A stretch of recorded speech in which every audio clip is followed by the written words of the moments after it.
privatizar-se. É isso aí, internauta de mais link do mundo. Apagaram-se as luzes. Vira a canequinha, põe sua caneca pra frente, amor. Isso aqui? É. Pra apagar a luz aí, ó.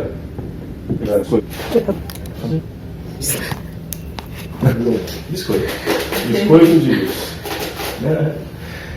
É isso aí, internauta de mais link do mundo de novo.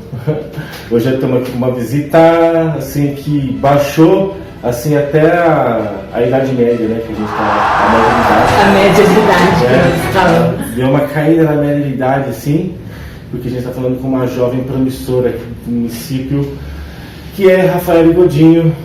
Tudo bem com você? Tudo bem, é um prazer estar aqui com você, só agradeço o convite. A gente que está aqui muito feliz, sabe? Porque você está sendo chamada para tantos lugares, assim. Falamos, ó, vou ter que achar um espacinho na agenda dela para falar com a gente, saber o que ela pensa, principalmente, como a gente já estava conversando antes, eu acho que um tema importante que você pode falar para nós é sobre escola pública e sobre carreira também, mais um monte de coisa que você vai falar para a gente. Assunto é que não falta. Assunto é que não vai faltar. Então, tenham paciência que o papo nunca é rápido, tá? Papo rápido é que ela vai procurar outro tipo de canal, que é papo longo. E minutagem também não rolou em nenhum até agora. Não, todo mundo tem que ter paciência. E aqui não tem falsas promessas, então não vai rolar tão cedo. Nós somos a favor de todo mundo parar e prestar atenção no que as pessoas falam. Então, todo mundo vai prestar atenção na sua apresentação agora. E muita gente te conhece, mas se apresente para quem ainda não te conhece.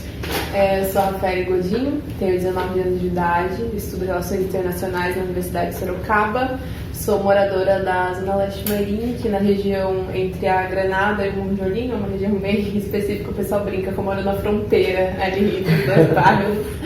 E atualmente eu sou ativista pelos direitos das mulheres, mais focada em representação na academia, na política, na ciência e em todos esses âmbitos. Desde os meus 15, 16 anos eu estou envolvida, imersa em ativismo político. Eu acho que é um bom resumo. Se eles têm a Greta, nós temos a Rafaela. Então, poxa, começou cedo no ativismo e assim, a gente quer saber qual foi o start para esse início. Qual foi o seu primeiro tema que você abordou, que você despertou o seu interesse em ajudar as pessoas através de uma ação mais engajada? Meu início, eu conto essa história tantas vezes que eu até decoro ela, né? Meu início, de fato, assim, eu sempre fui muito envolvida em coisas, como eu falei. Só que meu início mais concreto, ele se deu em 2016, eu tinha 16 anos, então eu estava no segundo ano de ensino médio e foi durante a minha aula de História. Nós estávamos estudando Revolução Francesa, a professora dividiu o grupo da sala inteira em alguns grupos menores e cada um ia ficar responsável por uma parte de pesquisa. E eu fiquei responsável, meu grupo, para pesquisar a vida da Rainha Maria Antonieta e do Rei Luís. E quando nós estávamos dividindo as atividades internamente no grupo, eu fiquei responsável por pesquisar sobre a Maria Antonieta. E aí eu li algumas coisas na internet, peguei alguns livros por fora da escola, com professores, com amigos. E eu fiquei, assim, apesar de ela ser uma megera, eu tenho essa noção, eu fiquei bastante impressionada com o que eu li sobre ela, porque ela foi uma mulher à frente do tempo dela, querendo ou não.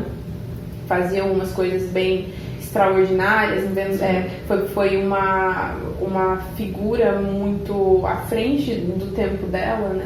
Então eu fiquei bastante impressionada com o que eu vi.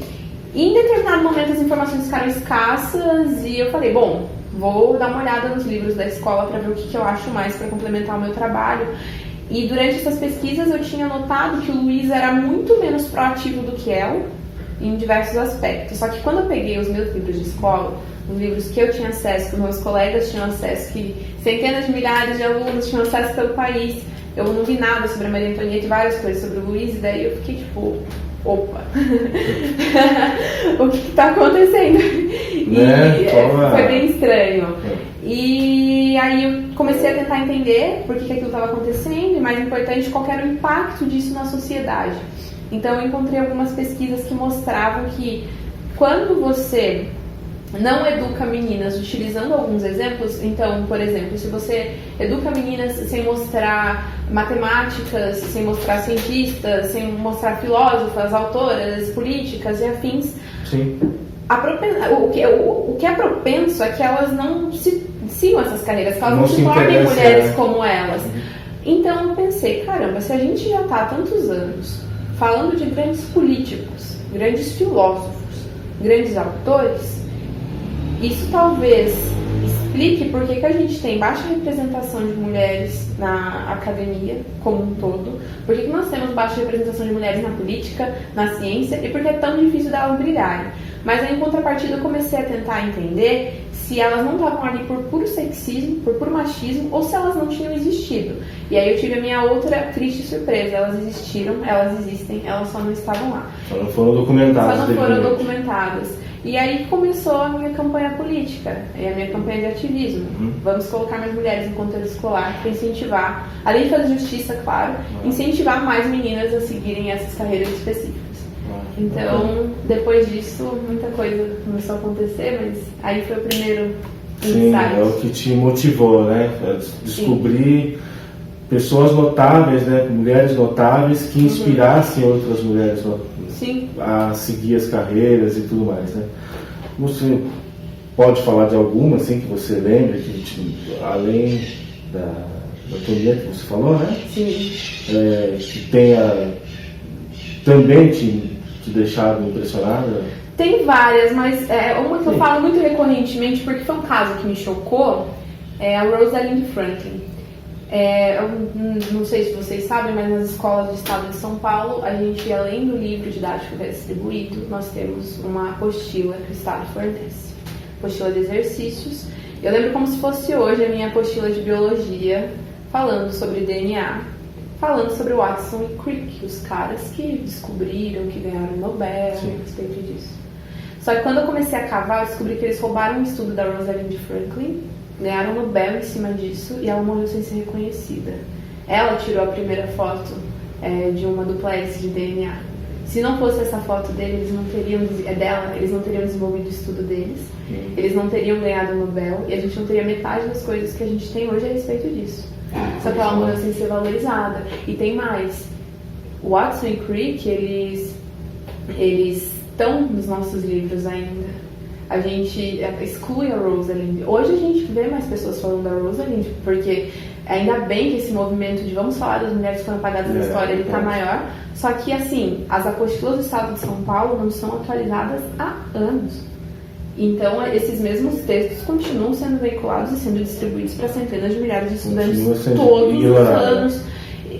Que tipo de desserviço é feito dessa forma, né? Então, eu acredito que a Rosalind seja um exemplo mais do que significativo. Importante, né? Com certeza. Nesse caso. Porque a gente tem agora um caso que, logicamente, com a internet, com toda a comunicação que a gente tem hoje em dia, que foi a primeira cientista que conseguiu fotografar um buraco negro, né? Então, hoje a gente consegue, né? Eu acho que minha memória não vai fazer eu lembrar o nome dela, mas a gente já não vai ter tanto esse problema por conta que a gente tem tudo muito bem documentado hoje em dia, né? Mas a história das mulheres ficou assim... Em partes, mas ainda é bem difícil, ainda é bem difícil. A gente ainda deixa acobertadas muitas mulheres que fizeram coisas significativas.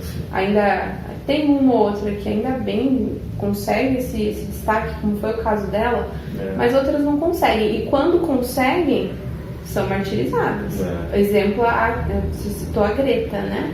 Exemplo, a Greta. Exemplo, ativistas como a própria Marina Silva e demais. Quando uma mulher começa a se engajar em alguma coisa e a receber destaque nessa coisa, mesmo que seja atualmente... Não, elas são muitas satirizadas. Assim, um exemplo que eu não vou conseguir esquecer, que talvez seja o meu start para a política, olha só, é ver todo o processo difamatório que foi feito contra o ex-presidente Dilma. Não é? Que a gente sabe que se não acertou em todas as ações administrativas, assim como muitos homens erraram muito mais que ela, né? Sim. E esses dias mesmo eu estava vendo um vídeo até depreciativo dela, ela falando sobre o mosquito, né? Que, acho que da dengue, que não é o mosquito, mas a mosquita, deve ter visto. De forma, ela falando, logicamente, ela não estava falando ela não tem o melhor discurso, mas ela estava falando uma coisa que era realidade, uma coisa que era verdade, né? Que são as mosquitas que transmitem a doença, e não os mosquitos. Isso aí acabou virando piada. Então tem muito problema, assim, ainda quando uma mulher erra, ou mesmo quando ela, assim, está fazendo uma coisa de destaque, ela vai ser julgada de uma forma ou de outra. E sempre vai ser puxado para a questão de gênero. Falando sempre. Da ex-presidente Dilma, a gente pode puxar o que veio antes, o que veio do processo de impeachment dela, o que veio das manifestações. Não eram manifestações, na grande parte das vezes, julgando ser político, julgando ser mulher. Julgando ser mulher. Palavras difamatórias, imagens humilhantes da presidente e afins. Eu acho que, assim, eu volto a dizer, como você mesmo colocou, se ela errou, beleza, vamos contemplar o erro. Mas, assim, eu não vou nem entrar no mérito dessa questão se errou ou não, porque daí vai entrar em outros pontos. Mas o que eu quero dizer é o seguinte: não tem que levar para a pauta de gênero, porque ela é um ser humano que está exercendo um cargo. Julgue as ações dela enquanto representante de um cargo e não enquanto mulher. Até porque nem tem o que ser julgado ali, né? Não tem. A gente nunca tem o que ser julgado realmente. Sempre, quando é uma discussão política, hoje em dia, infelizmente, quando a pessoa perde os argumentos, ela parte para as questões pessoais, para as questões de sexo, para as questões mais diversas, porque faltam argumentos para contestar. E foi importante você falar disso, porque o trabalho que você está fazendo realmente, enfim, vai ser visto frutos ainda muito mais no futuro, né? Porque infelizmente o nosso presente é uma coisa ainda lenta de ser mudada, né? Sim. Mas eu queria saber sobre a sua escola pública. Depois a gente volta a falar um pouco mais de ativismo, mas a gente esbarrou no assunto de escola pública, que você falou das cargas horárias e tudo mais, né? Qual foi... O que você está falando de desmonte agora? O que você está falando que aos poucos as coisas estão se perdendo? O que exatamente está se perdendo de tudo que você já viu, tudo que você passou da escola pública? Eu fiz parte da escola pública e eu acho que hoje eu sou o que eu sou só por conta da escola pública, assim como muitas outras pessoas. Isso porque a escola pública brasileira tem todos os seus problemas, mas como eu estava dizendo anteriormente para vocês, o nosso foco é formar cidadão, né? Dentro da educação pública brasileira. Eu acho que isso é inegável, independentemente da situação que a gente viva. Isso porque na escola pública você vai ter acesso a pessoas muito, muito diferentes umas das outras. E mesmo que você acabe esbarrando com algumas adversidades, ainda assim a convivência, a empatia e afins é uma coisa que todo mundo acaba desenvolvendo, alguns mais, alguns muito menos, mas todo mundo começa a desenvolver. Eu estudei no sistema público municipal minha vida inteira e no ensino médio eu fui para o ensino para a rede estadual, que é onde eu vou focar aqui, porque eu acredito que seja ali que tudo aconteceu, ali que tudo... Que tiveram grandes mudanças. Então, eu estudei na Escola Estadual Professor José Pinto do Amaral, ali na região da Barreto, na Granada, aqui em Mairinque. E assim, eu falo que se não fosse por essa escola, hoje eu não sei quem eu seria hoje. Eu tenho minhas dúvidas sobre quem eu seria hoje. Porque tudo aconteceu ali, tudo começou ali. Eu descobri quem eu era quando eu estava ali. Eu brinco que eu acho que eu comecei a viver quando eu entrei naquela escola. Então as coisas aconteceram muito forte ali. E a questão é que o Amaral, diferentemente de muitas outras escolas, isso em meados de 2013, nós recebemos investimento muito grande do governo. Não só com relação a dinheiro, mas também com relação à capacitação, com relação à oportunidade e afins. Nós somos uma escola exceção, nós fomos, mas ainda está acontecendo, o Amaral ainda segue esse modelo, assim como outras escolas, só que com o tempo, eu acredito nisso, eu acho que não é nem questão de acreditar, mas de ser uma realidade que a cada dia que passa está mais nítida para todo mundo. Hoje, você ter esse tipo de educação emancipadora acontecendo no meio de um espaço periférico, para alunos de baixa renda, para gente simples, não é algo que agrade a administração a nível nacional que nós temos e todo o projeto político que está rolando nessa atual gestão. Então eu tive essa experiência que foi emancipadora, foi maravilhosa, foi coisa de sonho, que às vezes a gente não acredita que pode acontecer num espaço tão pequeno, onde aluno dava aula, onde aluno cuidava do ambiente que estava, a gente tinha amor pelo lugar que nós estávamos, os professores tinham amor por ensinar, e eu falo, ainda tem, o Amaral ainda existe, ainda está forte, ainda tem essa linha, ainda há resistência nesse ponto, mas eu falo no cenário como um todo. Hoje a escola pública brasileira, o ensino público brasileiro, não só no nível básico, está havendo um desmonte. E esse desmonte ocorre porque o nosso Ministério da Educação está sendo liderado por alguém totalmente despreparado. Tanto que agora nós estamos pedindo o impeachment do Ministro da Educação. E eu acho que isso é mais do que necessário nesse momento. Olha o que aconteceu com o Exame Nacional do Ensino Médio. O que foi o Enem esse ano? Foi desolador. Eu já estou na universidade, mas eu vejo as pessoas que estavam passando por aquilo nervosas, sem saber para onde caminhar. Quando eu prestei o Enem, já foi um nervosismo grande, já é um processo que te causa nervosismo. Agora, pensa você não poder confiar nos resultados. Pensa você não poder confiar na administração do governo, que em tese era para te dar esse direito de te proteger. Então, hoje a escola pública, não a escola pública, o ensino público brasileiro está sofrendo um desmonte. Isso é muito perigoso, porque o ensino público brasileiro é a base do nosso país. É claro que o ensino privado forma muita gente, não é desmerecendo ninguém, mas as nossas raízes são no ensino público, a maioria da população brasileira está no ensino público. E nós temos um cara totalmente despreparado cuidando do ensino público. É importante você falar, porque assim, todo mundo tem essa noção que a escola pública é ruim desde muito tempo, né? Até estava comentando contigo que eu tenho um amigo que tem essa tese. A molecada sai de hoje da escola e não sabe fazer nenhuma conta. Mas eles não têm a noção dessa, mesmo que não seja uma evolução a contento como a gente gostaria, que houve essa evolução, né? Eu já visto o seu exemplo, você nos contando sobre a escola que você frequentou, que isso foi 2015, né? Então, as matérias que você teve acesso, que você estava falando, acho que você falou em off ainda, né? Você não falou gravando.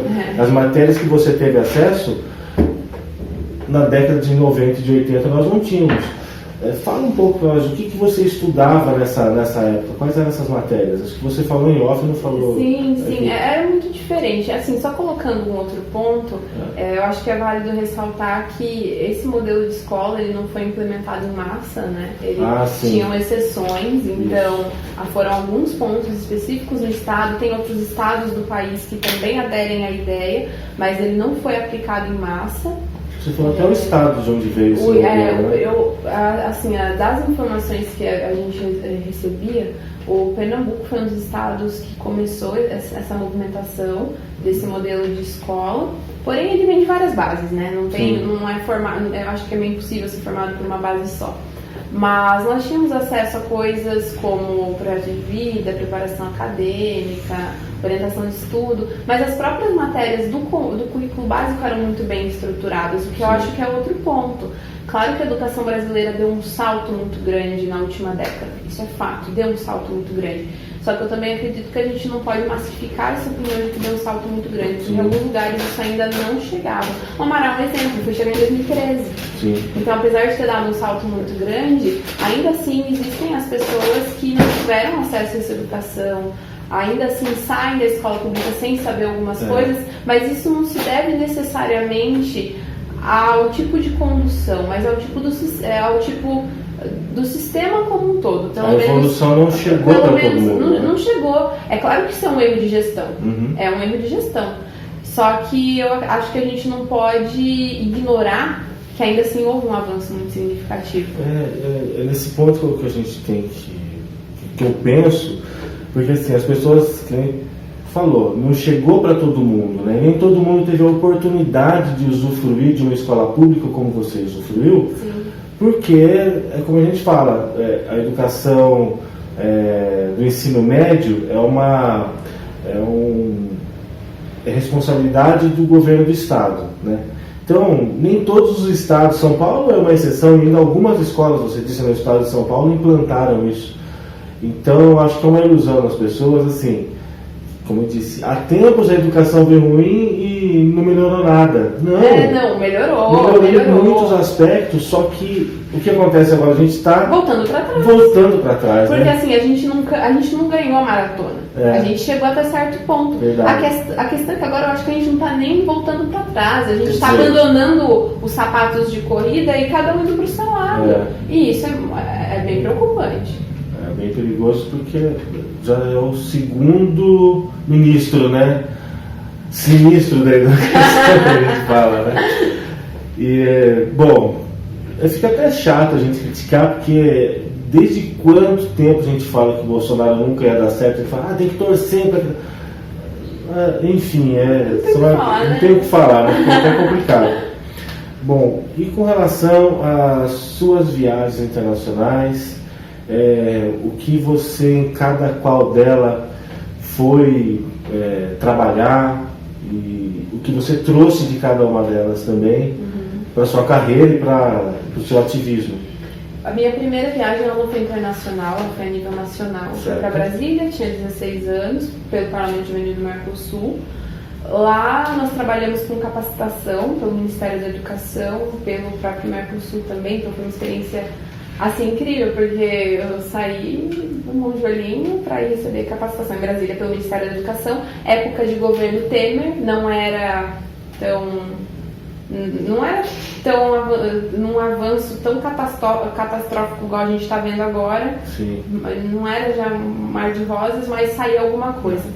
Tanto que eu acho importante ressaltar que esse projeto que me lançou, o Parlamento Juvenil do Mercosul, não existe mais. Foi cortado pela atual gestão. Porque eles alegaram que nunca teve um resultado palpável. Que assim, é uma gestão imediatista, né? Sim. São coisas que, como a gente está discutindo aqui, demandam quantos anos todos esses personagens, mulheres, todas essas personagens viveram esquecidas. Quanto tempo não levará para se garimpar, para se pesquisar, para se descobrir? Mas eu acredito que na realidade essa é uma questão só de ignorância e voltando àquela questão de desmonte de estudo público, porque tem resultado palpável. Sim. Eu acho que até eu sou um resultado disso, talvez, eu acredito. E é por conta disso, mas enfim, só voltando para o fio da meada, eu tive essa primeira experiência, daí nessa reunião fui eleita representante da delegação brasileira para essa edição do Parlamento Juvenil do Mercosul. Fui para Montevidéu, no Uruguai, onde representei a delegação, junto com os meus colegas de outros 26 estados do país, mais o DF. E aí eu fiquei 2 anos nessa correria de lidar com o parlamento, ter que ser meio que imagem pública do Ministério da Educação, e foi bem estranho, porque na época eu tinha 17 anos, então 16, 17 anos não era uma coisa que se fazia sempre. Aí depois disso eu tive uma outra experiência internacional, que foi pela Vital Voices, que ela é uma organização não governamental. Hoje ela é não governamental, mas ela foi criada nos anos 90 pela Hillary Clinton, na época da gestão Clinton ainda. E hoje o foco delas é criar uma rede de mulheres ao redor do mundo. Então participei de uma conferência em Buenos Aires com mulheres da América Latina e foi outra experiência maravilhosa, que agregou muita coisa ao que eu faço hoje. Hoje a Vital Voices é a minha principal apoiadora e essas foram as minhas 2 experiências mais significativas. Agora está vindo outra pela frente, né? Que é pela Lear Family Foundation. Eu fui escolhida como uma das 35 jovens mais influentes do mundo, de certa forma, ou que estão fazendo um bom trabalho de liderança na sua comunidade, e está sendo muito significativo, porque eu vou com uma outra menina, ela é brasileira também, mas é a primeira vez que o Brasil vai ser representado por mulheres nessa cúpula, e é a primeira vez que estão indo 2 representações brasileiras, então está sendo uma experiência bem legal. Vamos participar da GSP Summit em março agora, na cidade de Nova York. E assim, eu não sei exatamente o que eu vou aprender lá para poder trazer de volta para a comunidade, mas eu não tenho dúvidas de que vai ser significativo, né? Entendi. Bom, a gente está falando de viagens internacionais, você disse que quer focar a sua carreira em ser chanceler. O que seria a carreira de chanceler? Como você despertou esse interesse? por essa área? Hoje eu Explica pra gente que a gente não sabe muito da coisa, a gente tá aqui pra aprender. Pronunciar o nome até, né? Eu faço relações internacionais. O meu plano depois de terminar a graduação é tentar seguir carreira diplomática, então ingressar no Itamaraty, o que já é muito difícil porque havia concurso, é um dos concursos mais, se não o mais difícil do país, então é muito complicado, mas eu quero ingressar a carreira diplomática. Depois disso, depois de muitos anos, eu quero me tornar embaixadora e depois, quem sabe, o meu sonho é virar ministra das Relações Exteriores, que é a chanceler, né? O Brasil tem um histórico de chancelaria muito, assim, que me motiva. Hoje não tanto. Porque o nosso último chanceler acho que foi o melhor de todos. Hoje a gente está com o Ernesto Araújo, que me preocupa em vários segmentos. Não me inspira, me preocupa. Mas eu espero que um dia eu chegue nessa ocupação. Tanto que muita gente, aproveitando que o programa é focado em Mayrim, que muita gente fala: por que você não se candidata? Porque não é a área que eu quero seguir. Eu quero seguir a área de diplomacia. Quem sabe um dia, daqui muitas centenas de anos, eu não seja chanceler, é o meu grande sonho. Mas no momento é esse segmento que eu quero dar. Vamos ver se é isso que vai continuar sendo, mas... a gente às vezes tem essas coisas de mutações, né? A gente vai vivendo. Bom, eu posso falar disso porque eu mesmo queria fazer comunicação, fui trabalhar com finanças e acabei agora aqui como youtuber da cidade. Não é? Sim. É bem interessante, porque na verdade você não vai deixar de estar no meio da política, só que tratando de assuntos assim internacionais. Aliás, você conhece, tem um cara que é um jornalista. Não vou lembrar o nome dele agora. Depois eu te passo, mas é muito legal. Tá bom. É que é um. Esqueci o nome do rapaz. Caramba, tá vendo o vídeo dele agora? Depois eu deixo o pessoal e vai deixar no. Sempre falo, né, que vai deixar na descrição do vídeo. Nunca deixo. Nada na descrição aconteceu até agora. Já falamos um pouco de política nacional, mas vamos voltar ao assunto. Quero saber o que você pensa da política local. Lógico, não precisa dizer quem que você vai apoiar ou deixar de apoiar, que isso é uma questão que a gente estava discutindo, é muito mais complexa, né? Sim. Do que apenas a gente simpatizar com as pessoas, né? Vai muito mais além, preparação e tudo mais. Mas você estudou aqui em Mayrim, que é jovem e vê todo o cenário cultural. O que você acha que a cidade ainda peca, que você já viu? Agora, sem falar muito da escola, mas mais no sentido de oportunidades. Né? Porque sabe, é uma cidade industrial, quase uma cidade de dormitório, né? Sim, exato, então, uma cidade de dormitório, perfeita a expressão. Uma cidade que depende das outras para emprego. Então, como está sendo a sua saga, né? Você já está trabalhando, é lógico, mas a sua carreira é difícil por aqui, né? Sim. A política marinquense, eu acho ela é um reflexo muito importante e muito preciso da política nacional como um todo, eu acredito. Que não existem coisas que acontecem particularmente no nosso município. O grande impasse para mim, no momento, e eu acho que é o que mais deve ser focado agora nesse momento que a gente está ingressando, querendo numa jornada eleitoral, é o de perceber, é o de notar que durante muito tempo a gente trabalhou com a mesma linha de política, com as mesmas faces, os mesmos diálogos, as mesmas ideologias. Isso não só no nível municipal, mas no nível nacional como um todo. Hoje a gente vê uma renovação muito grande. O Congresso Nacional foi renovado em uma porcentagem muito absurda para os padrões que a gente está acostumado a ver. E eu quero acreditar que essa renovação também vai acontecer no nível municipal. E por que eu acredito que essa renovação é importante, é significativa? Simplesmente porque se a gente não virar a página, as mesmas coisas vão continuar acontecendo, mas ele que não desenvolveu da maneira como deveria ter desenvolvido, justamente por a gente ser um distrito industrial. A gente está gerando mais emprego? De fato. Porém, ainda assim, parece que quando a gente fala de infraestrutura, cidade não avançou muita coisa. É uma cidade pequena, somos interior do estado, mas ainda assim não houve aquele avanço. Então eu acredito de fato que nesse momento o que a gente peca e o que a gente mais precisa é de política pública estudada com excelência para implementação, não só na área do mercado de trabalho, mas em todas as instâncias possíveis da cidade. A minha área de foco é gênero e educação pública, então querendo ou não vou acabar focando um pouquinho nisso. Vou dar um exemplo.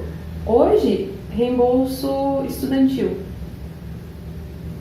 Tem mais de 1.000 estudantes que dependem desse reembolso. Eu era uma dessas estudantes que dependia desse reembolso. Porque a galera viaja, faz um monte de coisa.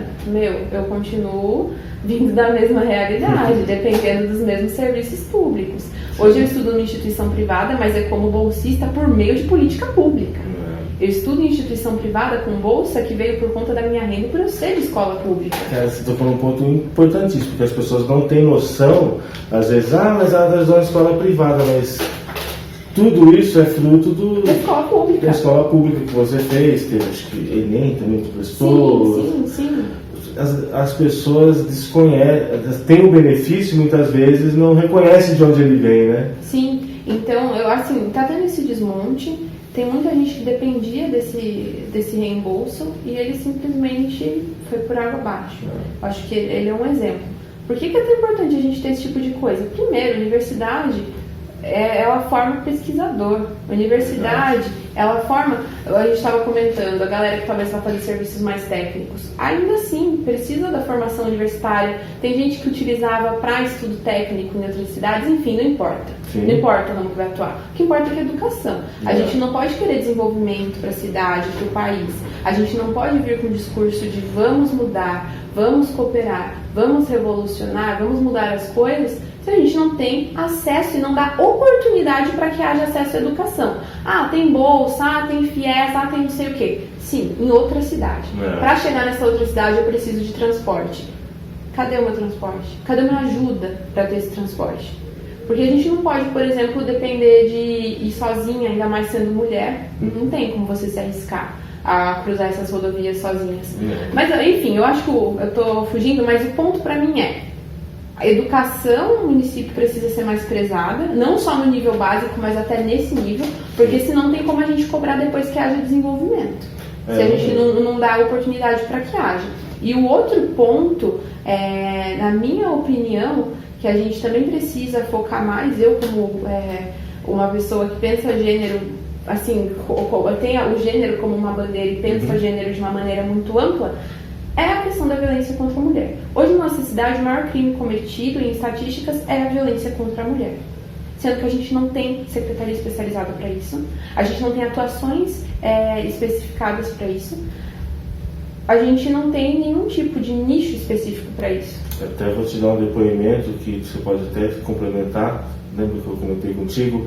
Eu fui para a delegacia esses dias, né? Fomos vítimas de um golpe aí, enfim, vai ter um vídeo sobre isso.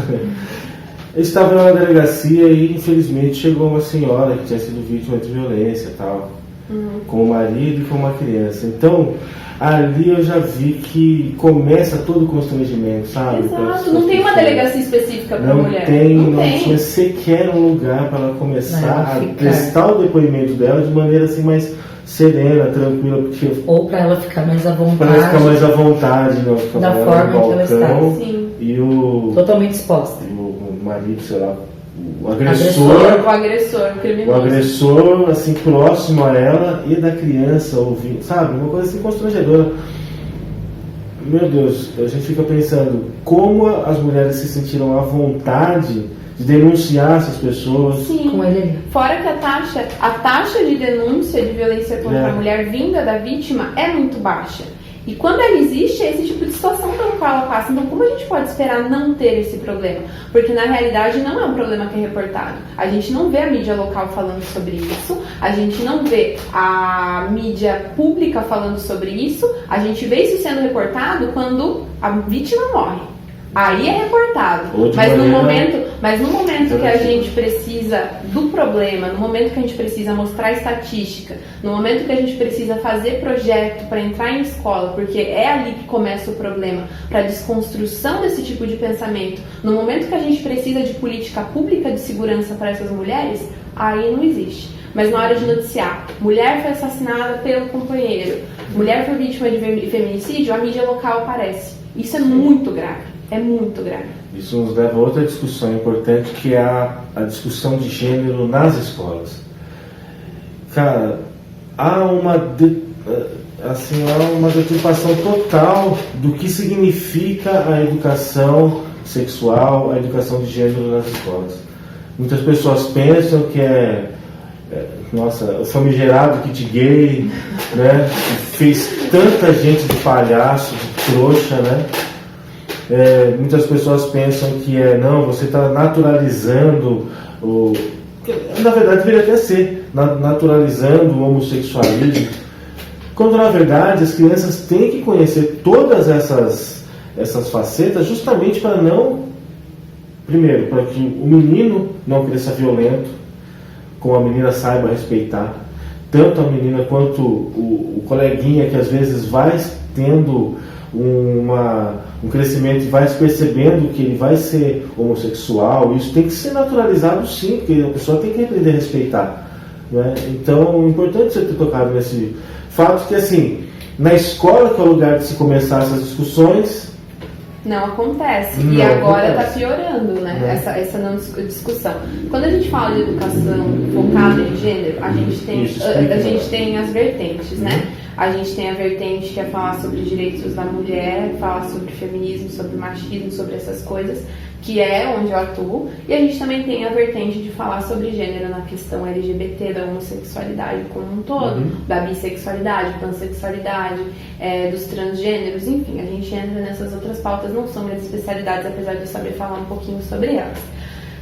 Qual que é o ponto hoje sobre a gente não ter educação sexual nas escolas? A gente tinha. Hoje eu acho que você vê a nossa ministra Damares e o novo projeto, né, que não é educar, é pôr o tapete por cima do problema, não vai parar de existir.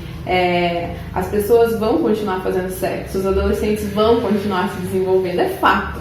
Isso vai continuar acontecendo. A questão é que eles vão ter acesso à informação, porque antes as políticas de educação sexual dentro das escolas eram justamente sobre isso: informação, prevenção, e não só a prevenção da gravidez, mas a prevenção de DST e afins.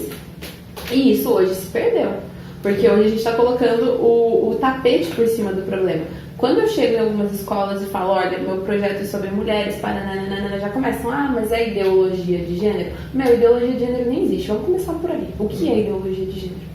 Não tem pé nem cabeça. É a mesma coisa que o marxismo cultural, eu acho. Ninguém consegue explicar. Não tem pé nem cabeça. O gênero é uma vertente, não só de educação, mas de estudo, que está sendo repassada, assim como outras vertentes de educação e de estudo. Por que a gente não pode deixar a educação, tanto de gênero quanto a educação sexual, dentro das casas, somente dentro da mão das famílias? Hoje, a nossa maior taxa de estupro, de pedofilia, vem de dentro das casas.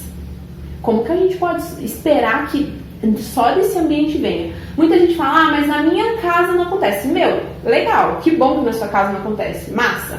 Só que assim, nas outras casas acontece. E os seus filhos convivem em outras casas, né? Sim, então... e não é nem questão de só seus filhos, é o outro, né? É se colocar no lugar do outro minimamente. Então a gente não pode deixar isso só nessas mãos. E tem outro ponto, aqui eu puxo a sardinha pro meu lado, que é a área que eu tô mais familiarizada. Tem muitas famílias que naturalizam a questão da violência contra a mulher.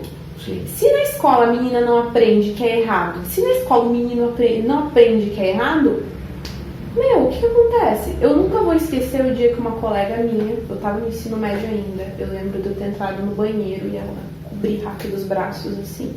Até arrepio de lembrar. Foi na época que eu tava começando ativismo, e aí eu falei, o que é isso aí no seu braço? Eu vi.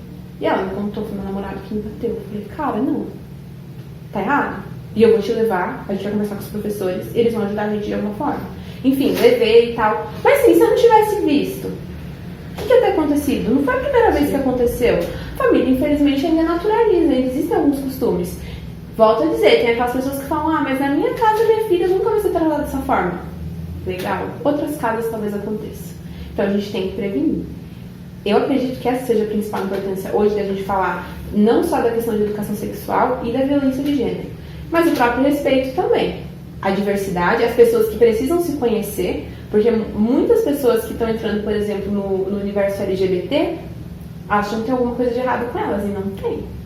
E a educação, isso, e é esse tipo de educação em escola que não só vai ensinar o coleguinha a respeitar as diferenças, mas fazer essa pessoa se autodescobrir e saber que não tem nada de errado com ela. Então a educação sexual, o foco de gênero, ele não tem nada de negativo. Não tem nada de negativo. Talvez tivesse para as pessoas da Idade Média. Agora, você querer pôr os panos por cima disso. Na verdade, por exemplo, quando você fala assim, antigamente tínhamos, quando ela fala antigamente, gente, isso aí que pra mim é novo, né? Falando anos 2000, né? 2002, pra mim é tudo, parece que é tão novo, parece que tá tão ali atrás. Eu fazer as contas, né? Nasceu em 2000, né? Então, mas a minha geração, isso talvez explique tanto velho complexado aí, bolsonarista. Não havia isso, não havia educação sexual, não havia, você quer, matérias que fizessem as pessoas pensarem, né? O que havia e o pessoal ainda fugia da aula, né? Geralmente, as aulas o pessoal preferia matar a aula, era a geografia e história, que isso aí é básico para todo mundo, né? Mas como você falou, planejamento de carreira, né? É básico para todo mundo, mas foram os que mataram aula que estão dando trabalho pra gente hoje. Estão dando trabalho, estão falando com as de esquerda, né? Meu Deus, a gente está evoluindo de uma forma que, né? Estamos tendo que arredondar a terra de novo. Sabe, né? deixa eu dar um depoimento aqui.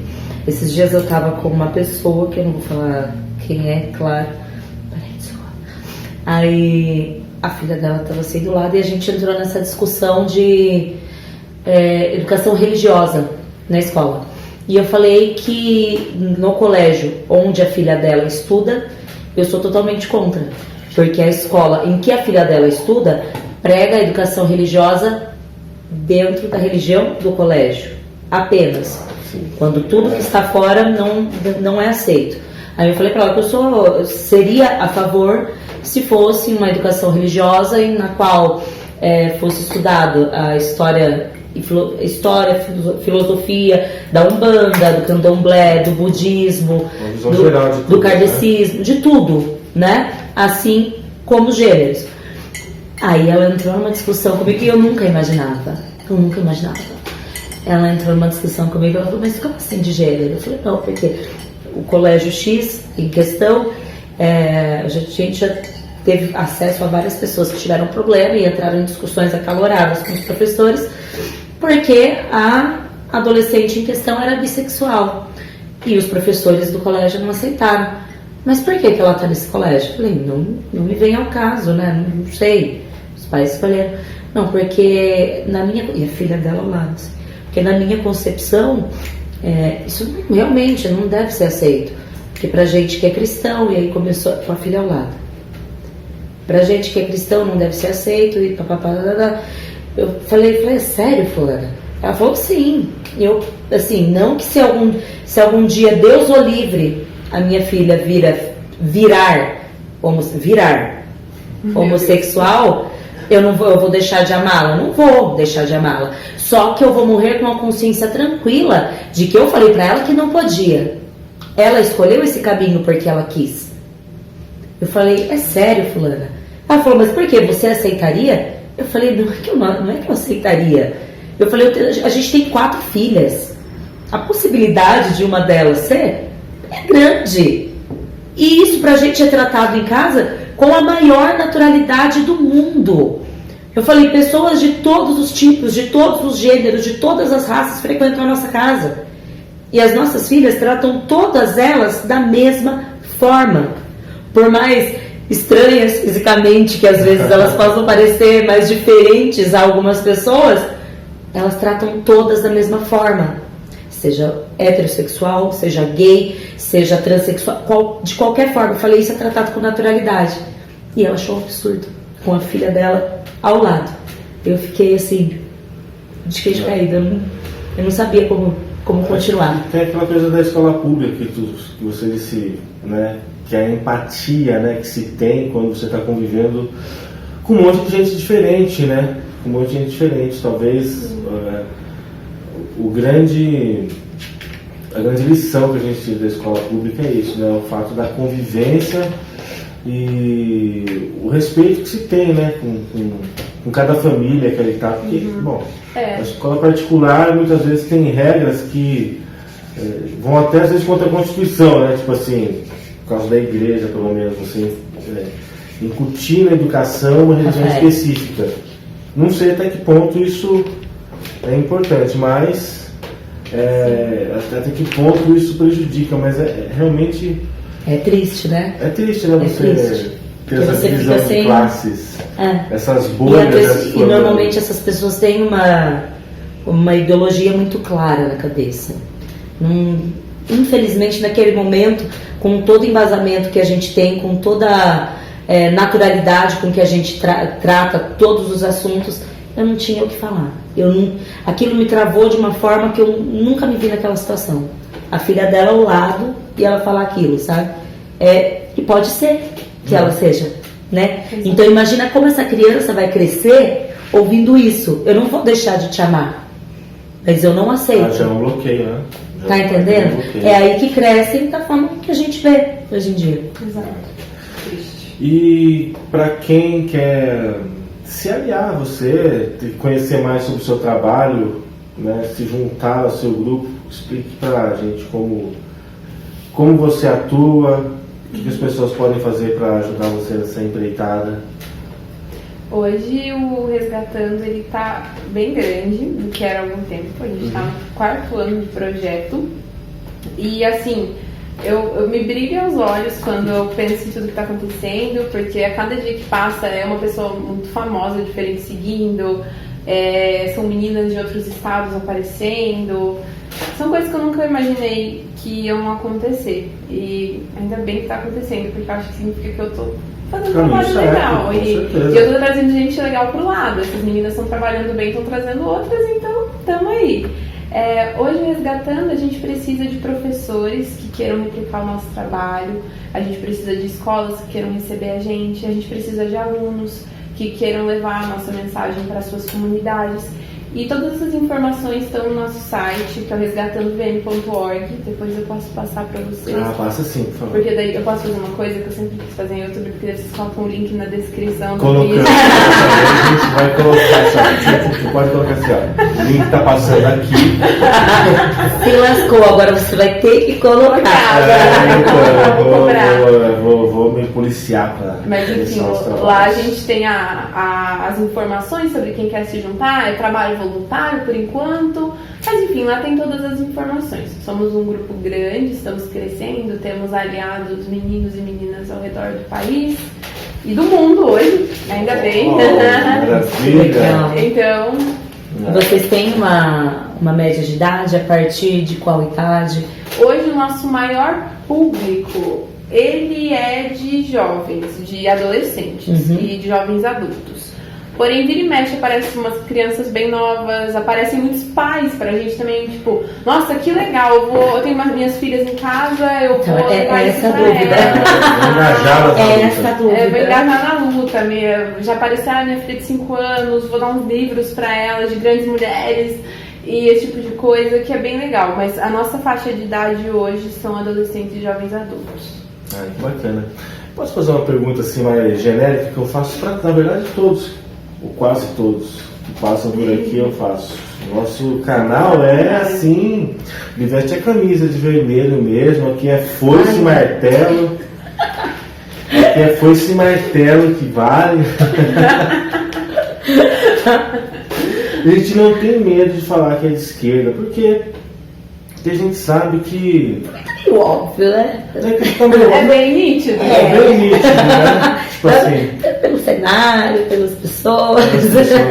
A gente faz questão disso, sabe por quê? Porque há uma demonização com relação a quem é de esquerda, quem é petista, então nem se fala. Então até por isso eu faço questão de falar que sou. Porque não adianta você falar, eu sou petista, olha que, né, que o Brasil estava bombando, então estava todo mundo estudando, as empregadas domésticas viajavam para Disney, né? Tava tudo na Bahia. Tava todo mundo ali, dólar, né? O pessoal com 3 carros abastecidos. Então naquela época ser petista, né, era apenas um motivo de orgulho. Hoje, e naquela época eu até confesso, eu era um cara que nem ligava para isso e achava que ser de direita era bonito, né? Todos já passamos por essa fase. Né? E, enfim.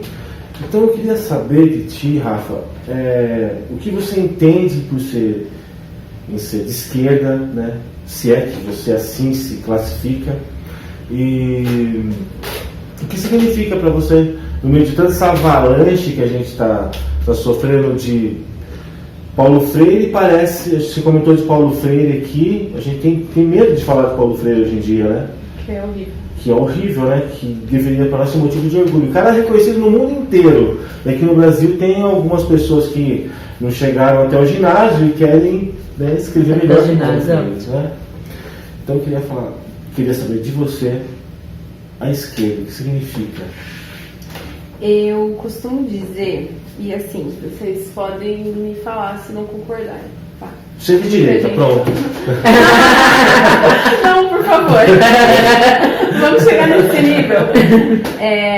Eu acredito muito que as definições de esquerda e direita não sejam mais tão válidas porque a gente tem hoje. Uhum. A gente tem um mundo polarizado. E se tem uma coisa que eu aprendo em relações internacionais, é que a esquerda e direita que a gente tem em um lugar não é a mesma esquerda e direita que a gente tem em outro. Perfeitamente. Eu acho que essa é a base e já mostra pra mim o quanto esses conceitos talvez precisem urgentemente ser atualizados. O que é meio difícil, porque já está tão presente na nossa cultura que é complicado.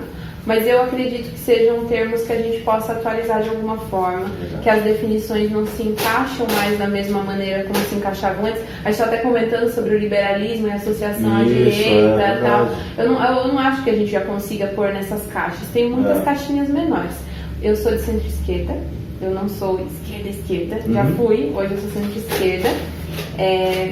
E eu entendo a esquerda como um espaço mais aberto para diálogo, um espaço mais aberto para ativismo, um espaço que acolhe mais as mulheres. Não vamos ser idealistas também, porque tem muito, com todo respeito, tem muito homem dentro da esquerda que, assim, é complicado. Ainda é ogro. A gente brinca, né? O macho palestrinha ou o esquerdo macho, que quer, assim, explicar pela gente o que a gente está passando e afins, e não é assim que a banda toca, né? Então, por esses fatores que eu não idealizo a esquerda, que eu acho que ainda tem algumas coisas que a gente pode melhorar. Eu acho que hoje você falar eu sou de esquerda é muito complicado, porque a gente não está mais tão associado às questões trabalhistas como a gente estava antes. Tem muitas pessoas que não sabem o que é ser da classe trabalhadora e se colocam como tal. Isso é uma coisa que pra mim ficou um pouquinho complicado enquanto eu convivia com a esquerda mesmo. Eu não estava convivendo com pessoas do meu meio. Eu não estava convivendo com pessoas que vêm ali do Monjorinho, com pessoas que vêm da escola pública, com pessoas que sofreram as coisas na pele. Eu não estava convivendo com essas pessoas. Quando eu fui para centro-esquerda, e eu não sei se isso aconteceu com outras pessoas também, porque quando eu acabei indo para o centro-esquerda, eu acabei encontrando um pouco mais dessas pessoas. E eu acho que é uma questão histórica. Eu acho que é um momento histórico que a gente está vivendo e que não há nada de errado se você não é trabalhista, se você não sofreu na pele a questão da desigualdade social e você se diz de esquerda. Não tem problema nenhum. Na verdade, vamos ser bem honestos, não tem problema nenhum você se colocar como nenhuma posição política, na minha opinião. Tem problema se você for um fascista, por exemplo. Aí eu acho que tem muito problema.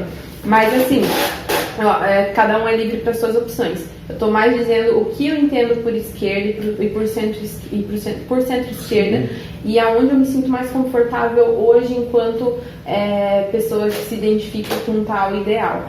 Então, eu acredito que seja isso. Eu não sei se eu te respondi, se eu nadei muito no mar, na areia, né? Não, eu entendi perfeitamente o que você dizer, porque é realmente isso. É que, na verdade, assim, quando a gente fala que é de esquerda hoje, muitas pessoas vão buscar ainda aquela definição que você está se referindo lá do Manifesto Comunista, né? que falava das questões de relações de trabalho, né, guerra de classes, ainda são importantes. Mas eu vejo o Manifesto Comunista da mesma forma como eu vejo a Bíblia, sabe? Ela representou a realidade de uma época. É isso. Entendeu? É isso. Então, o que a gente tira da esquerda daquela essência? É a justiça social, é a igualdade de oportunidades, e é esse norte que, assim, quando eu falo sobre esquerda, eu persigo. Agora, como a gente vai chegar a esse ideal, a justiça social, a igualdade, aí cai no que você está falando. As relações, o mundo mudou muito. Então você já não tem mais o pessoal da porta de fábrica, que você vai lá com o sindicato e mobiliza. Você hoje tem um trabalho, o trabalho relativizado aí, né? Os Ubers, os profissionais liberais, a classe dos professores, os caras que trabalham, fazem homework. Então, é gente que já vê o trabalho de maneiras diversas, então já não dá para você conversar com eles falando assim... o Manifesto Comunista de base, né? De base, você pode tirar de lá algumas coisas que é tipo assim, que Marx já dizia, por exemplo, que o mundo financeiro, na verdade, praticamente ele vai engolir o mundo do trabalho, porque hoje em dia, se você perguntar ao patrão, você quer investir na empresa que te dá 2% ao mês, mas você vai ter relações trabalhistas a resolver, você vai ter que preocupar com a máquina que vai quebrar. Você fala, você quer investir em papéis lá fora, investir em fundos de não sei o que lá, que vai te dar 5%. O cara tira o dinheiro, não está investindo na empresa, ele vai investir no dinheiro fazendo dinheiro. Isso é o grande mal do capitalismo que a gente, lógico, não vamos ser tonto de falar assim, mas temos que acabar com o capitalismo. Não, o capitalismo é difícil, você não vai acabar nunca. Porque você fez o capital, você fez um produto, você já é capital. Agora, há maneiras de você pensar questões à esquerda, por exemplo, proteger a empregada doméstica com leis que a façam ter segurança, proteger o trabalhador, inclusive o pessoal hoje que é terceirizado, com leis que os façam ter mais dignidade, segurança. Então você fala, mas terceirização é coisa de direita. Não. É de direita? Pode até ser, mas dentro de um contexto geral, ele vira uma solução para que você chegue a um ideal. É aquilo que eu falei de a gente não conseguir mais colocar soluções, ideias em caixas assim. Não dá para colocar? Não dá. Mas é o que eu falo, quando eu falo a gente veste a camisa, porque a única coisa que a gente considera essencialmente de esquerda, essencialmente coisa de esquerda, é você buscar a igualdade social. O resto é totalmente negociável, né? Totalmente negociável. De tempos em tempos aquilo se renova, não tem jeito. Então quando veio até o Thomas aqui que a gente falasse sobre as questões dele, ele foi colocando só o transporte público tem que ser gratuito, que o ensino tem que ser gratuito, que a saúde não pode virar um mercado. Ora, ele é do PSL, dando um monte de soluções. E a gente chega lá no Eduardo Suplicy, ele vem falando da renda básica de cidadania de Maricá, que já implementa o transporte público grátis e tal. Então, foi fundamental você falar isso, porque cada pessoa que vem aqui nos coloca o posicionamento, nos dá a oportunidade de esclarecer um pouco mais o que significa ser de esquerda, nessa coisa polarizada. E deixar claro que a pergunta realmente não é para ouvir eu sou de esquerda. Isso. Não, é para ouvir realmente o que a pessoa entende por aquilo. Assim como a gente fez com o Thomas também. No final, o que é ser conservador para você? Porque ele se denomina como um conservador, uma pessoa de direita. Então é para a gente entender realmente. E ele ainda deu uma resposta interessante. Ele ainda falou, eu vou responder o que eu acho que é. Certo? Talvez não seja a mesma coisa que as outras pessoas entendam. Então, exatamente, não porque a gente queira que todas as pessoas que venham aqui, eu sou de esquerda, não, Karl Marx realmente a gente quer. Mito. Karl Marx, mito. Não é isso, mas serviu para que nós pudéssemos aqui, que internauta. Não, canal é o aparelho? É o aparelho. É o aparelho, né? Juntar essas ideias aí e tirar para uma circunstância que a gente vive hoje, né? Essa polarização que a gente está falando desde o começo, né? Até quanto é válida essa polarização, né? Até quanto a esquerda é que polariza, até quanto a gente está querendo, na verdade, discutir pautas em comum, que é o quê? A igualdade social. Porra, mas isso é coisa de esquerda, você discutir igualdade social? Segurança pública, saúde. Não, mas você vai ser chamada de comunista, tá? Exato. Não, mas eu sei, eu tenho essa noção. Você já foi chamada de comunista esse ano? Muitas vezes. Então... É mais fácil perguntar hoje. Na verdade, é muito engraçado. Eu brinco assim, eu falo, gente, eu não sei o que eu sou. Porque a gente fala, sua comunista, quer pôr ideologia de gênero nas escolas. Aí vem as meus colegas de faculdade e falam, você é uma liberal, que não representa os ideais da esquerda. Aí eu falo, gente, vocês têm que se decidir. Onde eu tô, né? É difícil. Até porque quando a gente fala em comunismo, eu mesmo... eu sou bem provocativo, sabe? Às vezes no Facebook, não sei se você já percebeu isso. Mas quando a gente fala em comunismo, a pessoa tem a ideia de um regime autoritário e tal. Quando a pessoa for lá e ler a essência do que é o qual ele não vai conseguir colocar a mão no próprio bolso, né? O que é o comunismo, né? Aquela essência de você ter o povo cuidando dos meios de produção, que não haja classes sociais, que até o governo fique desnecessário, porque é o povo que está se autogerindo. É uma utopia isso. É uma utopia, é isso que eu ia finalizar. Para mim é uma super utopia. Mas eu, pelo menos, Rafa, enquanto eu não estiver acreditando que essa utopia não possa chegar, as pessoas não possam... A frase do Suplicy foi a melhor. Enquanto as pessoas possam sentar na mesa da fraternidade, sabe? Citação. Né? Suplicy. As pessoas possam sentar numa mesa e não todo mundo vai ser igual, mas todo mundo pelo menos vai ter a mesma oportunidade de usufruir das coisas, né? Então, é uma utopia que a gente deve perseguir. Enquanto se a gente for perseguir utopia, né?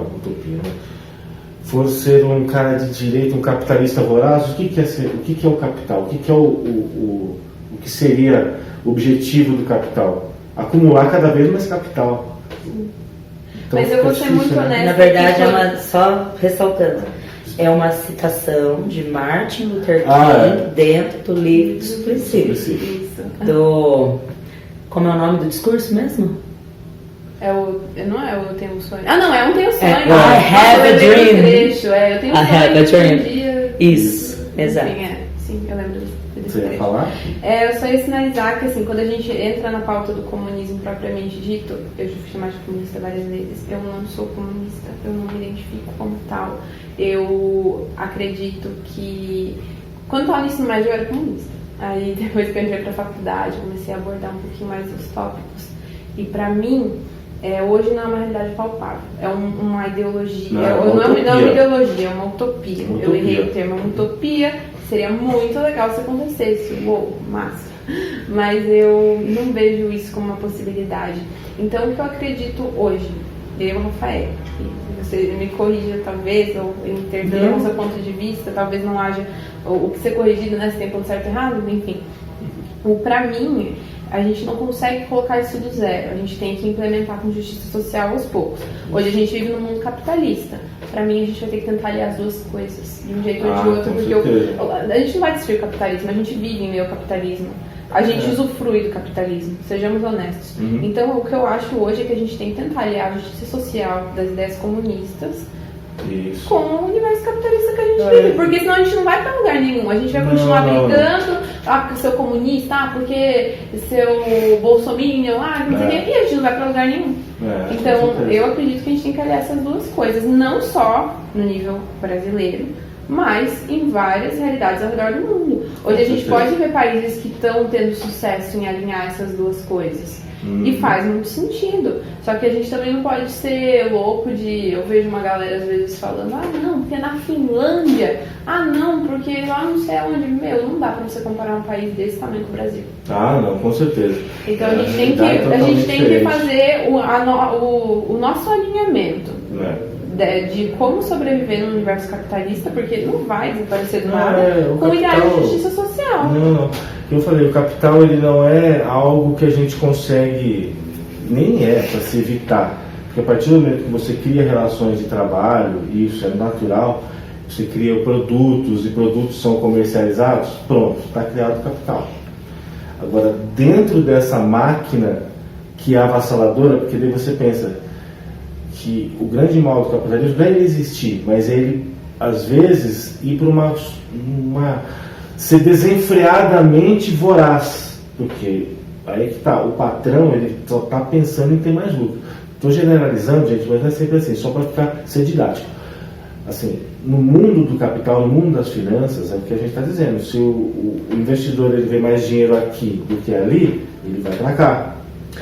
Então, qual é a grande questão, acho que, da humanidade? Isso que a gente está conversando agora. É dentro desse universo capitalista, procurar não perder o norte que a gente tem dessa utopia. Sabe? É isso que enquanto eu falo que eu sou de esquerda, eu penso. Porque, assim, a grande coisa do Marx, né? Se o trabalhador produz, a ele tudo pertence, mais ou menos assim, eu lembro da frase exatamente. É isso, então não adianta nada eu ser um trabalhador de uma empresa que produz uma caneca, que produz um tênis, alguma coisa, se eu não conseguir ter acesso a esses produtos, né, se eu viver na miséria. Então, lógico, então, o capitalismo ele deve existir, não há outro meio que não esse. A gente não vai voltar para o mundo das trocas, né? Ah, eu troco esse copo, você me dá um lenço, isso não vai acontecer.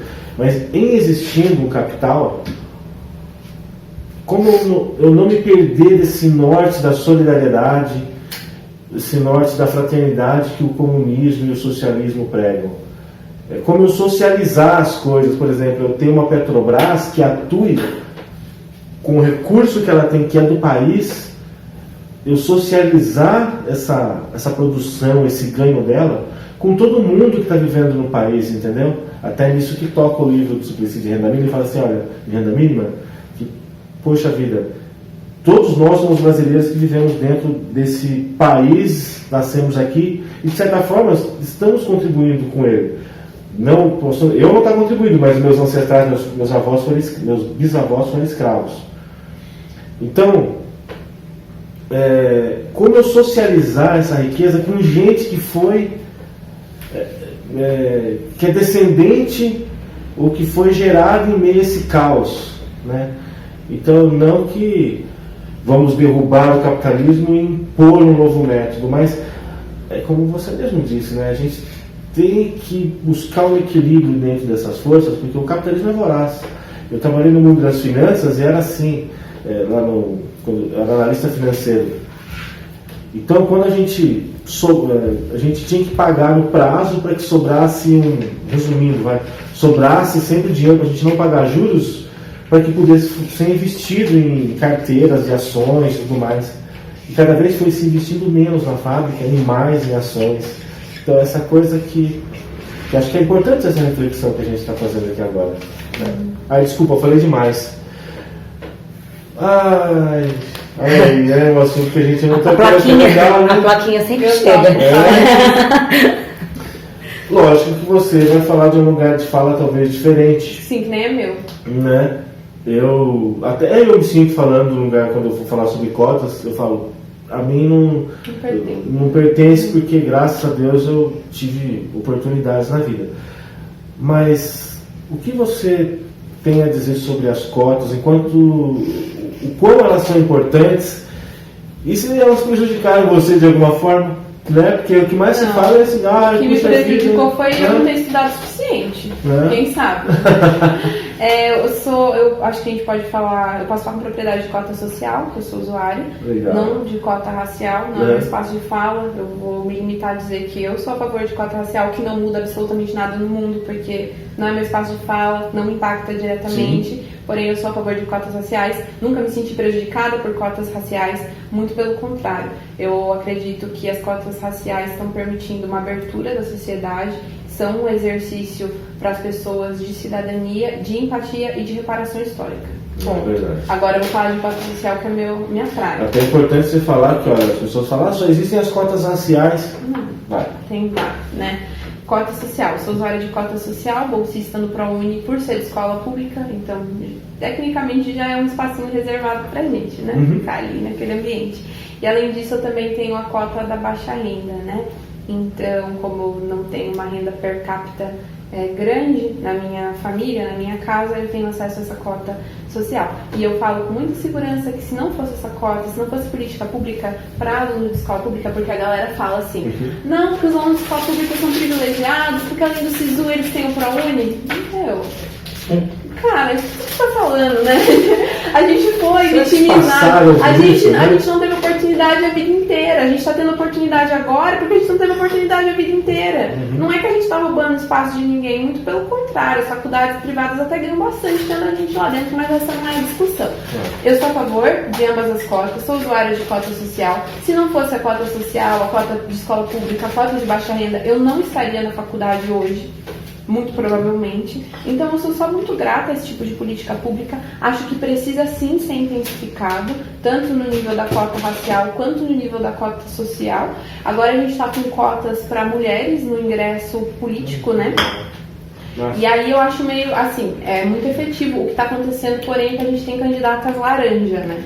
Tá acontecendo pra caramba, de só pra preencher a cota. Lá, né? Sim, mas o ponto pra mim é, essas cotas são importantes nos respectivos setores pra diversificar. Eu não acho que talvez eu precise falar mais nada sobre isso. Não só pra diversificar, mas só concluindo por reparação histórica mesmo. É verdade. Até eu vi um professor, talvez você conheça, e posso falar até melhor do que eu sobre ele, que eu só vejo de YouTube mesmo, mas ele falou uma coisa que é importante. É o Paulo Giraldelli, um professor de filosofia e tal, ele tem um canal e fala bastante de política. E mais do que colocar o negro na faculdade para, digamos assim, aumentar a população negra na faculdade, as cotas foram importantes para quebrar o preconceito, para que as pessoas convivessem na faculdade, né? Essa coisa de empatia mesmo, né? De chegar o filho da empregada lá e conviver junto com o cara que é filho do dono da empresa. Então isso quebrou, na verdade, uma questão assim, até cultural mesmo, das misturas, né? Vocês pensam bem, desde quando surgiu esse modelo, né, quanta gente já não se relacionou dentro da faculdade, né? Até tem um dado que é novo, que é importante e deixa a gente feliz, que é, hoje a gente até tem até tá meio que equiparado a quantidade de afrodescendentes com pessoas brancas na faculdade. Um dado, não sei de quanto tempo, mas se conseguiu atingir o objetivo, né? Depois de quanto tempo, né? Não que isso deva agora parar, porque na verdade até esses estudos às vezes deixam a gente assim, que feliz que a gente atingiu, e daí acaba tendo retrocesso, né? Como a gente está vendo em muitas coisas. Mas foi importante mesmo o seu depoimento com relação às cotas sociais, porque o que deixa muita gente aí, não de cotovelo, né, na verdade, né? É pensar, mas eu não escravizei ninguém, né? Minha família não escravizou ninguém. Então por que ele está tendo oportunidade e a gente não? Tá aí o seu exemplo, dito muito claramente, né, que há sim oportunidades para todos na faculdade, né? Seja negro, seja branco. Agora, né? E quando a gente diz agora e ainda assim essa oportunidade a gente não pode também falar, vivemos no mundo das mil maravilhas, né? Porque a galera acha que a gente não precisa ralar porque tem cota. Sim. Muito pelo contrário, a gente precisa estudar. E tem pessoas que, por ser de baixa renda, tem pessoas que, por terem a barreira do racismo também, não conseguem estudar. É uma porcentagem pequena que a gente tem. Hoje, eu vou dar um exemplo. Quando eu entrei no meu curso de graduação, tinha uma vaga para o meu curso para cota social. Tinha uma vaga. Sim. Não é um curso grande, mas assim, não é uma realidade só minha, é uma realidade de outras pessoas. As pessoas acham que, nossa, 50% vai ser 100%. Não. Isso não é assim, pouco, gente. Não é assim. Né? Então, é o que a gente fala. Estávamos num caminho que poderíamos ver o Brasil daqui 5, 10 anos, numa situação bem melhor do que a gente se encontra hoje, né? Com todas as políticas públicas que agora, né? Não que a gente queira falar mal do Bolsonaro, viu, gente? Mas a gente não tá falando não, mas está comentando a realidade, né? Justamente, tá? Isso aqui, tudo que ela está falando, é porque a gente vê em Facebook, principalmente nos posts que eu respondo, uma enxurrada de ignorância quando se fala justamente de assuntos assim. Que a escola pública não está formando mais ninguém, o pessoal está indo lá para ouvir pancadão, que nem o nosso ministro disse das escolas, das universidades federais, a balbúrdia. Né? Por exemplo, bolsistas. Eu estava discutindo isso no meu trabalho, né? O pessoal falando, poxa, mas nas universidades não se fazem pesquisas para se descobrir novos medicamentos, coronavírus. Gente, a Universidade Brasileira é uma das que mais fazem. Só que o pessoal não entende que isso depende do quê? De bolsas, de bolsistas. E a gente está tendo um corte. Que justamente o nosso querido, né, excrementíssimo, está cortando. Então eles querem que essa maioria das pessoas que falam mal, que estudante vá para a faculdade sem comer, fique lá estudando, fazendo pesquisa, passando fome, né, com a família em casa, sem condições muitas vezes, né, sem renda. Então, se a gente perceber que tudo princípio de tudo é educação. Vai para a escola de que jeito, sem transporte? Né? As pessoas falam assim, mas ensino integral, para quem dá para fazer 2 turmas, que a gente fala, tem de menos gente, mas a quantidade de criança carente que só tem na escola o local onde faz uma refeição, a gente não pode nem dizer que é a melhor do mundo, mas é que a pessoa faz uma refeição, que escova os dentes, né? Que alguém olha com carinho. Então, e às vezes a gente pensa que é tão distante, né? Não é, gente. As nossas filhas estudam todas em escola pública, né? A Aurora, e é importante dizer isso aqui, né? Porque isso a gente é muito apontado às vezes nas redes sociais também, pela questão das nossas filhas sempre estarem nas creches. E assim, a Aurora, eu nunca deixei de trabalhar, desde que a gente se conheceu, nunca deixei de trabalhar. A Ana foi a que entrou mais tarde, a que tem 8 anos, entrou com 1 ano e meio na creche, porque eu trabalhava dando aula em vários lugares, então ela entrou mais tarde, quando eu consegui um trabalho registrado realmente. A Anne já entrou com 6 meses, porque eu trabalhava registrado. Todas as que entraram com 6 meses, que é a idade mínima, elas nasceram, eu levei o documento na Secretaria de Educação. Levei o documento, deixei o documento na Secretaria de Educação, esperando a vaga, esperando dar o tempo certo delas entrarem na creche. Deu o tempo certo, conseguimos a vaga. Todas elas estudam em escola pública. A Aurora na creche, a Anitta em uma escola aqui de Mairinque de período integral, a Ana e a Anne numa outra escola de período normal, né? Meio período. E assim, a gente, principalmente na escola de período integral, nas salas que as meninas estudaram, todas elas estudaram na mesma escola de período integral. Em todos os períodos, da Ana, da Anne e da Mel, a gente se deparava com esse tipo de criança. Então não é distante para quem não quer enxergar. Para quem chega na escola, pega seu filho e vai embora. Para a gente que sempre fez questão de fazer parte do meio escolar, participar das festas, ajudar de uma forma ou de outra, campanha, estar sempre junto, é só querer enxergar. É aquela história, é o que o Mujica diz, né? Vou parafrasear, que eu não lembro a frase exata, mas aqueles que não precisam desse tipo de auxílio sempre vão achar que é gasto. Sempre vão achar que é desnecessário política pública. Não é. Com certeza, né? Aquela coisa de Estado mínimo que esse pessoal tem a mania de falar, né? Só que o Estado tem que ser mínimo onde, né? Poxa, tem que ser mínimo nos benefícios que se dão aos políticos, aos juízes, aos que fazem parte dessa máquina. Só que o Estado está sendo mínimo justamente na escola, onde a gente deveria ter muito mais escola integral, aliás, todas deveriam ser. Exatamente. E não militarizadas, porque você militarizar a escola é você entregar a responsabilidade do seu filho para a segurança nacional, digamos assim, para ele ser feito. Eu não posso até estar falando bobagem, mas eu acredito que não seja solução para ninguém, porque senão tem aquela brincadeira, né? Nosso presidente não seria tão ignorante, sendo que ele passou por uma escola militar. Mas talvez triste, né? Porque esse estado mínimo, ele faz sentido, sei lá, na Faria Lima.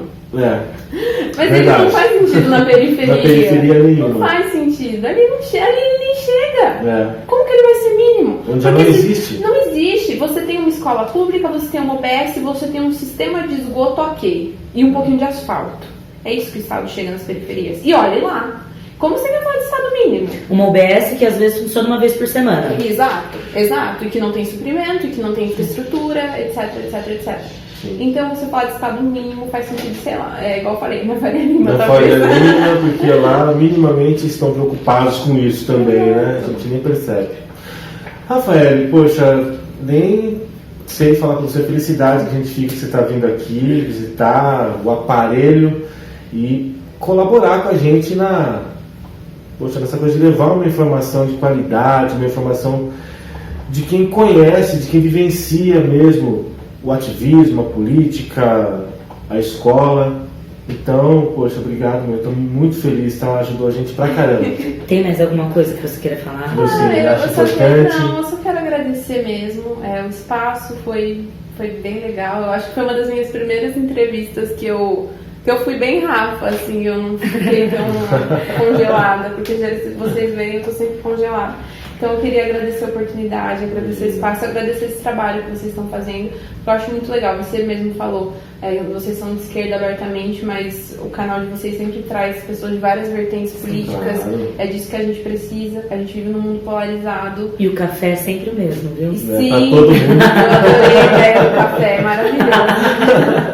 Então eu realmente só queria agradecer, não só pelo convite, mas também pelo serviço que vocês estão fazendo, que impacta a comunidade inteira, né? Num momento polarizado como o nosso, esse tipo de coisa é fenomenal. A gente tem que conversar muito, porque a gente fala de luta de classes, mas é muito bom a gente explicar o que significa a luta no nosso contexto. É o debate. Sim. É a gente poder mostrar para o outro que a gente pensa, e se o outro se vê inteirado com a nossa ideia, ou se sentir que aquilo realmente contempla, absorver e também aprender, porque conhece, né? E também aprender, na verdade, mais até aprender, porque é aquela coisa, a gente nunca sabe tudo, né? Eu falo para você, eu sou de esquerda, mas as soluções, né, a Thaís está aqui também, se coloca comigo nesse campo ideológico, mas o que importa mesmo é a gente buscar o que a gente está falando, igualdade social, oportunidade para todos, e isso vai muito além de ideologia, né? Então, obrigado mesmo, tá? Valeu. Eu que agradeço. E, gente, agradecimentos, mas eu vou falar outra coisa para terminar, que a gente está com o livro do Suplicy agora. Não, agora nós temos vários, né? Várias coisas para sortear. A gente só não sabe como vai sortear ainda. A gente tem ainda as coisas que a Alexandra trouxe da Feira da Cannabis no Uruguai. Nós temos agora o livro do Suplicy. Autografado, que ele deu pra gente lá na entrevista. E nós temos uma sessão de hipnose que o Doninho deu. Sessão de PN. Não, a que ele deu é hipnose. Não é uma sessão de PNL, acho que é uma sessão de hipnose. A gente vai tirar dúvida com ele, mas é muito legal. A gente vai assistir o vídeo. Ele falou que é de grátis. Então, não precisa pagar nada. Eu fui hipnotizada, Rafa. Né? Sério, cara. Ao vivo, né? Cores. Eu preciso ver como é que você quer assistir ainda. Eu preciso editar esse vídeo. Nossa, pessoal, os 3 sorteios estão sensacionais. Então é o seguinte, a gente vai fazer uma live qualquer dia desses, tá? Então se inscrevam lá no canal, acompanhem as bobagens que a gente fala. Se inscrevam no canal do YouTube. Canal porque a página do Facebook tem uma Facebook. quantidade de seguidores, e do YouTube tem menos, então, né, a conta não bate. A conta não fecha, então é assim, se Curta você tem conta no vídeo, Google, é que muita gente não sabe. Se você tem conta no Google, automaticamente você tem conta no YouTube. Isso. Tá? Às vezes as pessoas não sabem, né? Acha que tem que fazer uma conta para Não, é só você se logar lá. Rafa, pede pro pessoal curtir o vídeo. Você tem influência. Isso, você tem. Do mundo todo. Então, gente, se inscrevam no canal, tem o joinha aqui embaixo, ative o sininho que faz. Ative o sininho para receber as notificações. Isso, Eu acho que eu posso seguir essa carreira. Nossa, eu vou te falar, imaginava que depois de velho. E temos uma novidade, vamos falar do quadro novo? A Ana já topou. Ah, o aparelhinho doméstico. Ai, a gente vai ter um aparelhinho. O aparelhinho, o aparelho de brinquedo. Não, o aparelhinho tem que ser. né? Ó, cuidado aí. Rafa, Então- enquanto ele fala, você vai conhecer as É. nossas... Então a gente agradece a pastelaria Elas vão- Tio Zico e Tia Fia, elas que vão tá lá apresentar com todas o aparelhinho essas doméstico. mocinhas aí. O Beli Bambu, que faz os nossos artefatos aqui. Então, De cenário. do cenário. A Madá Doces, que ainda não trouxe nada pra gente hoje, vou cobrar.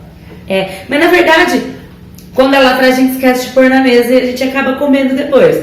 Mas de alguma forma ela apoia, porque a gente se alimenta. Porque a gente se alimenta todo dia, é Porque a hora verdade. que a gente termina o vídeo, ele não acaba, né? É. Então a gente precisa se alimentar depois. Verdade. Então o apoio vem aí. E o Axel Transportes, que leva a gente pra baixo e pra cima. Levou hoje pra doação de sangue. Levaram pessoal. hoje pra doação de sangue. Mês que vem vai ter de Paulo. novo. Aí a gente quer fazer uma excursão também pro Armazém do Campo, lá no E- MST. Ressalta que a gente precisa de alguém da parte de aplicativos. Ah, quem que souber fazer aplicativo, pra gente fazer um aplicativo, tipo assim, encontrar quem doa com quem precisa receber. Algo mais ou menos assim, resumidamente falando, né? A gente Porque quer tem rolar também, um aplicativo de doação de tudo. né, a gente Coisas, tem tudo roupas, na móveis. página do Facebook, às vezes muita coisa misturada, fora de ordem, depois o negócio acaba já que foi doado, a pessoa que realmente precisava não foi contemplada, É. enfim, vamos pensar juntos numa ferramenta bacana que celular hoje em dia todo mundo tem,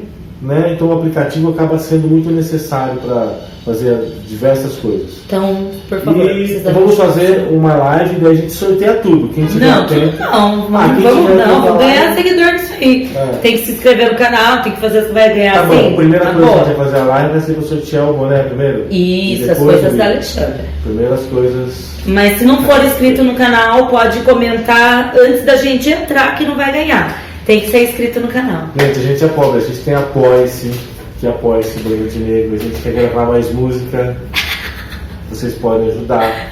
A gente tem o que? A gente vai tocar domingo lá. Mas acho que não vai estar aí, não vai sair. Será que vai sair antes? Ah, é verdade. O vídeo? não sei. Que dia que sai o vídeo da Rafa? Talvez na quarta. Então ótimo. Se hoje é Enfim. quarta-feira, na sexta-feira nós vamos tocar no deck. Dia 21, se esse Às vídeo 21 horas. sair depois, Aí você já perdeu, tá vendo? Se tivesse ficado ligado, não tinha perdido. curta a página. Gente, valeu, muito obrigado por quem acompanhou até agora e é só ligar na parede. Tchau.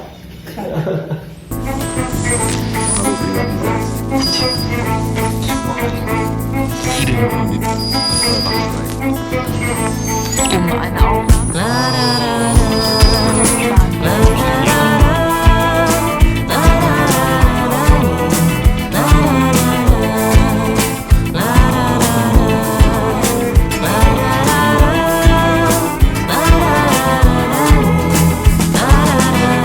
Mundo cão, mundo bom, mundo doido, meu irmão. Vendo o povo feliz oprimido, cegos de raiva e ilusão. Mundo cão, mundo bom,